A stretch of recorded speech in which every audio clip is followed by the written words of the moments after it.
Dalam berliku-liku sejarah Nusantara, terdapat satu cerita yang jarang diceritakan, yaitu kisah Kerajaan Wengker, kerajaan kecil yang berdiri megah di Tanah Ponorogo, Jawa Timur.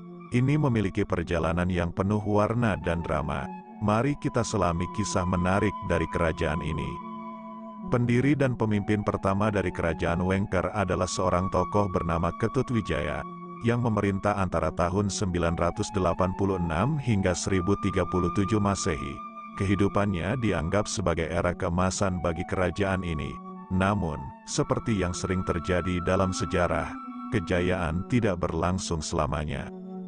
Kerajaan Wengker memiliki akar dari kedatangan Ketut Wijaya ke Jawa Timur, yang secara kebetulan bersamaan dengan perpindahan Kerajaan Mataram kuno dari Jawa Tengah. Perjalanan mereka dari Jawa Tengah membawa mereka ke selatan Gunung Lawu, di mana Ketut Wijaya memutuskan untuk menetap dan mendirikan Kerajaan Wengker. Nama Wengker sendiri berasal dari bahasa Jawa, yaitu Wewengkon Kang Angker, yang berarti tempat yang angker. Konon, daerah ini pernah terkenal karena sering menjadi sarang bandit. Bukti keberadaan Kerajaan Wengker dapat ditemukan dalam prasasti yang ditemukan di Sendang Kamal, Madiun. Namun, ada perdebatan tentang lokasi pasti Kerajaan Wengker saat di bawah kekuasaan Ketut Wijaya. N.J. Krom berpendapat bahwa Wengker terletak di Desa Setono, Kabupaten Jenangan, Kabupaten Ponorogo, sementara Purwowijoyo berpendapat bahwa letaknya berada di perbatasan Desa Kadipaten dengan Desa Setono. Yang pasti, wilayah Kerajaan Wengker meliputi Gunung Kendeng di utara, Gunung Wilis dan Laut Selatan di timur dan selatan, serta Gunung Lawu di sebelah barat. Kerajaan Wengker menjadi bagian dari peristiwa bersejarah yang dikenal sebagai Pralaya Medang saat Kerajaan Medang diperintah oleh Raja Dharmawangsa. Wengker ikut serta dalam serangan ini yang berhasil meruntuhkan Kerajaan Medang dan membunuh rajanya. Namun, Airlangga, putra Dharmawangsa, berhasil melarikan diri. Setelah bersembunyi dan mengumpulkan kekuatan, Airlangga melancarkan serangan balasan kepada kerajaan-kerajaan kecil yang terlibat dalam Pralaya Medang, termasuk Kerajaan Wengker. Pada tahun 1030 Masehi, Airlangga menaklukkan Kerajaan Wengker, memaksa Raja Panuda yang berkuasa saat itu melarikan diri. Di daerah tempat Raja Panuda ditangkap, Airlangga menghancurkan seluruh istananya dan mengumumkan bahwa Kerajaan Wengker telah jatuh ke dalam kekuasaannya. Meskipun tampaknya segalanya telah berakhir, penguasa Wengker yang tersisa berhasil bangkit kembali dan membangun keraton di Tapa untuk memberontak lagi. Sayangnya, pada tahun 1037, pemberontakan itu kembali ditumpas oleh Airlangga, menandai akhir definitif dari Kerajaan Wengker. Tapi, apa sebenarnya yang dimaksud dengan peristiwa Pralaya Medang? Pralaya Medang terjadi selama pemerintahan Raja Dharmawangsa Teguh, yang memerintah antara tahun 985 hingga 1017 Masehi. Pralaya, dalam bahasa Jawa mengacu pada kehancuran dunia, dan konon peristiwa ini menelan banyak nyawa, menjadikan Pulau Jawa seperti lautan darah. Para sejarawan mencatat bahwa Pralaya Medang disebabkan oleh keputusan Raja Dharmawangsa Teguh untuk menikahkan putrinya dengan Airlangga, seorang pangeran keturunan Bali yang juga merupakan keponakan sang raja sendiri. Hal ini membuat Raja Wurawari, yang bercita-cita menikahi putri Raja Dharmawangsa Teguh agar bisa mewarisi tahta kerajaan, merasa kecewa. Raja Wurawari adalah penguasa sebuah kerajaan kecil yang masih menjadi bawahan Kerajaan Mataram kuno. Dia kemudian bersekutu dengan Kerajaan Sriwijaya, yang sebelumnya telah diserang oleh Raja Dharmawangsa Teguh. Dengan bantuan Kerajaan Sriwijaya, Raja Wurawari dari Elwaram memimpin serbuan untuk menghancurkan Kerajaan Mataram kuno. Pralaya Medang sendiri terjadi setelah pernikahan antara Airlangga dan putri Raja Dharmawangsa Teguh. Ibu kota Kerajaan Medang yang terletak di Watan, kini sekitar wilayah Madiun, tiba-tiba diserbu dan dibakar oleh Raja Wurawari.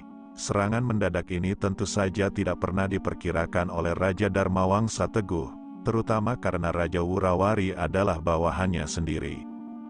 Dalam peristiwa yang dikenal sebagai Pralaya Medang ini, banyak pembesar kerajaan tewas, termasuk Raja Dharmawangsa Teguh dan putrinya.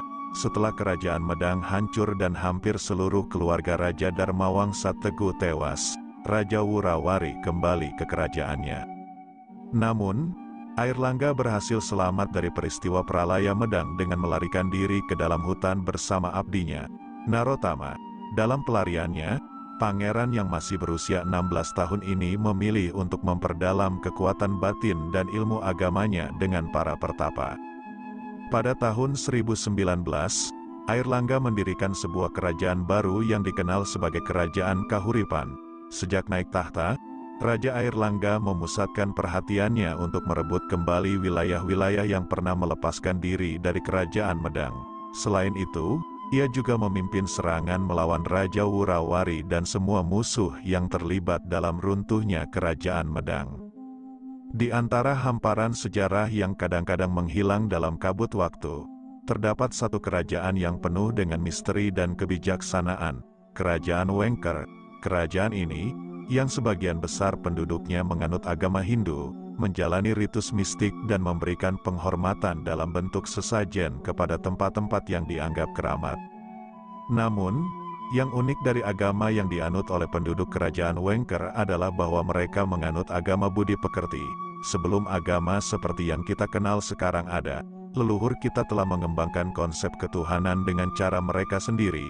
Mereka memandang bahwa tempat keramat bagi mereka adalah hati masing-masing individu, dan persembahan yang mereka berikan hanya ditujukan kepada Gusti, Tuhan yang disembah hingga kini. Pemberian suguhan kepada leluhur bukanlah upacara untuk setan, demit, atau lelembut seperti yang mungkin diungkapkan oleh orang Islam. Ini adalah bentuk penghormatan yang mendalam terhadap leluhur mereka yang dianggap sebagai pelindung dan penjaga. Dalam konteks seni dan budaya, Kerajaan Wengker telah memberikan kontribusi yang berharga. Salah satunya adalah seni kesenian reog. Reog adalah hasil perkembangan budaya yang khas dari Kerajaan Wengker. Pertunjukan ini melibatkan tarian yang dipadu dengan gamelan yang memukau. Salah satu kisah menarik yang melibatkan reog berasal dari konflik antara Kerajaan Wengker dan Kerajaan Majapahit. Ki Ageng Kutu memimpin Kerajaan Wengker, sedangkan Bre Kertabumi, atau Prabu Brawijaya V, memimpin Kerajaan Majapahit. Pertentangan ini menghasilkan pertunjukan reog yang menjadi simbol ketangguhan dan semangat perjuangan. Kerajaan Wengker mungkin telah lama hilang dari peta sejarah, tetapi warisan mistis, kebijaksanaan spiritual, dan kesenian reog yang mereka tinggalkan tetap hidup dan menginspirasi kita hingga hari ini. Dalam kata-kata bijak yang telah menjadi bagian dari budaya mereka, Rahayu Sagung Dumadi Mugio tansah memayu hayuning bawana jagat jayanti pakartining budi pakartining urip. Kita menemukan makna mendalam tentang kedamaian, keagungan, dan perjuangan dalam menjalani kehidupan. Kerajaan Wengker. Kerajaan ini menjadi negeri bawahan Majapahit yang sangat penting, dengan pemimpin yang bergelar Bre Wengker. Pemimpin-pemimpin yang memerintah Kerajaan Wengker adalah tokoh-tokoh yang menarik, termasuk Wijaya Rajasa, tahun 1328 sampai tahun 1388, seorang penguasa yang berpengaruh dalam sejarah Kerajaan Wengker. Ayahnya Sawitri, tahun 1389 sampai tahun 1427, penerus berikutnya yang melanjutkan warisan Wijaya Rajasa, Giri Sawardana, tahun 1429 sampai tahun 1456, pemimpin yang menandai periode akhir Kerajaan Wengker. Prasasti Pucangan, yang ditulis oleh Airlangga pada tahun 963 Saka atau November tahun 1041 Masehi, memberikan wawasan menarik tentang Kerajaan Wengker sebelum masa kekuasaan Airlangga. Prasasti ini terbagi menjadi dua bahasa, bahasa Sanskerta dan bahasa Jawa kuno. Bagian yang berbahasa Jawa kuno mengungkap kerjasama antara Kerajaan Wengker, Kerajaan Sriwijaya, dan Kerajaan Elwaram dalam mengakhiri kekuasaan Darmawangsa Teguh. Prasasti Meruak, yang berasal dari tahun 1108 Saka, 1186 Masehi, dan ditemukan di desa Meruak, mengungkap asal-usul keluarga Raja Kerajaan Wengker, Raja Srijaya Warsa Dikjaya Sastra Prabu, yang merupakan keturunan keluarga Raja Darmawangsa Teguh. memerintah dari tahun 1186 hingga 1204 Masehi. Prasasti ini dibuat untuk memperingati masa pemerintahannya. Prasasti Sirah Keting dikeluarkan oleh Sri Jayawarsa pada tanggal 8 November tahun 1204 Masehi dan ditemukan di wilayah Ponorogo, mencatat bagaimana Raja Sri Jayawarsa menganugerahkan hak-hak istimewa kepada tokoh bernama Marjaya sebagai penghargaan atas kebaktiannya kepada raja. Prasasti Renek bertarikh 1379 Saka atau 1457 Masehi, yang dikeluarkan oleh Giri Sawardana sebagai Brewengker, mengungkap pemberian sima, tanah perdikan, kepada warga di desa Renek. Candi Surawana, yang dibangun pada abad ke-14 Masehi di desa Canggu, Kecamatan Pare, Kabupaten Kediri, adalah monumen yang dibuat untuk memuliakan penguasa daerah Wengker, Brewengker. Ia wafat pada tahun 1388 Masehi. Jejak-jejak sejarah kerajaan Wengker ini menunjukkan keragaman budaya, kebijaksanaan pemerintahan, dan hubungan yang rumit antara kerajaan-kerajaan di masa lalu. Sebuah kisah yang mendalam dan memukau yang tetap hidup dalam warisan sejarah Nusantara.